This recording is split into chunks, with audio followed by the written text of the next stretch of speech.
História da Redenção, capítulo 26. O Ministério de Cristo.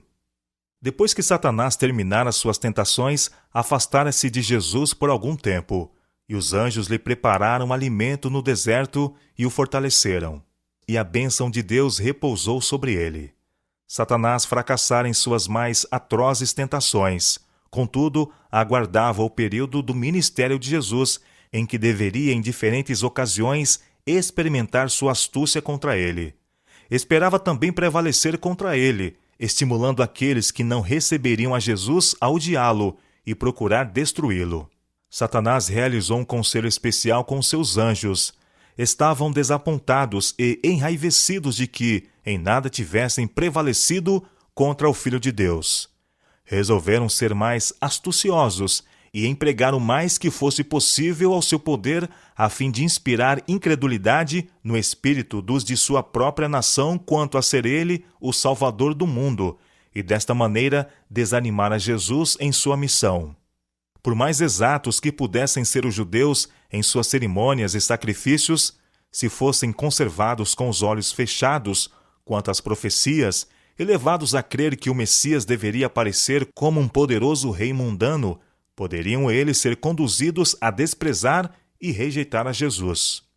Foi-me mostrado que Satanás e seus anjos estiveram muito ocupados durante o ministério de Cristo, inspirando aos homens incredulidade, ódio e escárnio. Muitas vezes, quando Jesus proferia alguma verdade incisiva, reprovando seus pecados, o povo se tornava enraivecido. Satanás e seus anjos compeliam-nos a tirarem a vida do Filho de Deus.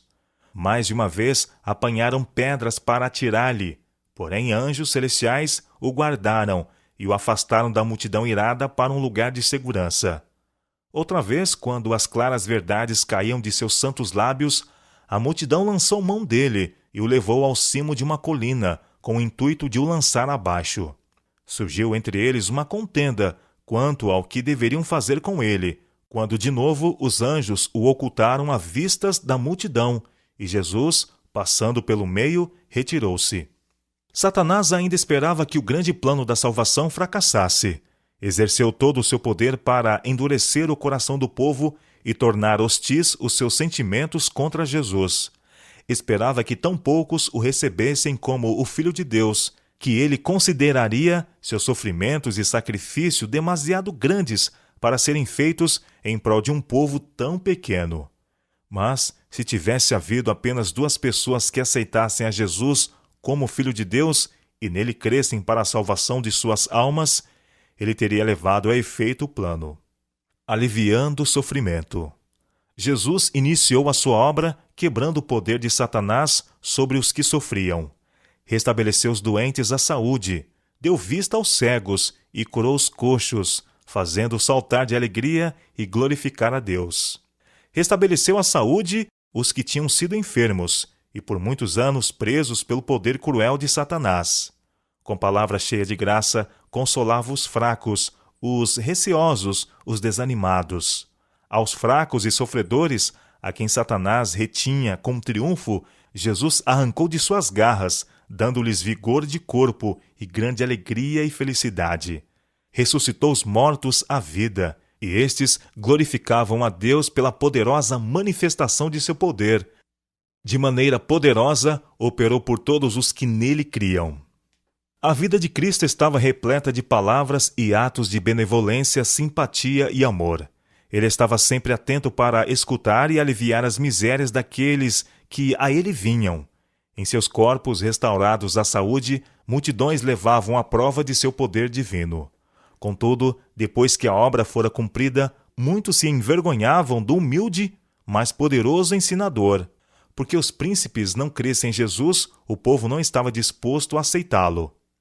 Ele foi um homem de dores e familiarizado com trabalhos. Não podiam suportar o serem governados por sua vida sóbria, abnegada. Desejavam gozar da honra que o mundo confere. Todavia, muitos seguiam o Filho de Deus e escutavam as suas instruções, banqueteando-se com as palavras que tão graciosamente caíam de seus lábios. Suas palavras eram repletas de significado e contudo tão claras que os mais ignorantes as poderiam compreender. Oposição ineficaz. Satanás e seus anjos cegaram os olhos e obscureceram o entendimento dos judeus, e instigaram os principais do povo e os governadores para tirarem a vida do Salvador. Enviaram-se oficiais, a fim de lhes levarem a Jesus. Ao chegarem, porém, perto de onde ele se achava, ficaram grandemente estupefatos. Viram-no cheio de simpatia e compaixão, ao testemunhar ele as desgraças humanas.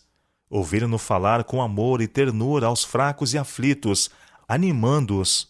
Ouviram-no também com voz de autoridade, repreender o poder de Satanás e libertar seus cativos. Ouviram as palavras de sabedoria que caíam de seus lábios e deixaram-se cativar por elas. Não puderam lançar mão dele.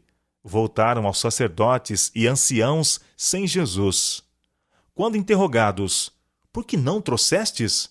Relataram o que haviam testemunhado de seus milagres e as santas palavras de sabedoria, amor e conhecimento que tinham ouvido, e disseram: jamais alguém falou como este homem. Os principais dos sacerdotes os acusaram de ser também enganados, e alguns dos oficiais ficaram envergonhados de o não haverem prendido. Os sacerdotes inquiriram, de maneira escarnecedora, se alguns dos príncipes haviam crido nele. Muitos dos magistrados e anciãos creram em Jesus, mas Satanás os impediu de o confessar. Temiam o opróbrio do povo, mais do que temiam a Deus. Até aí, a astúcia e ódio de Satanás não tinham destruído o plano da salvação. O tempo para o cumprimento do objetivo pelo qual Jesus veio ao mundo estava se aproximando. Satanás e seus anjos consultaram-se e decidiram inspirar a própria nação de Cristo a clamar avidamente por seu sangue e acumular sobre ele crueldade e escárnio. Esperavam que Jesus se ressentisse de tal tratamento e deixasse de manter sua humildade e mansidão.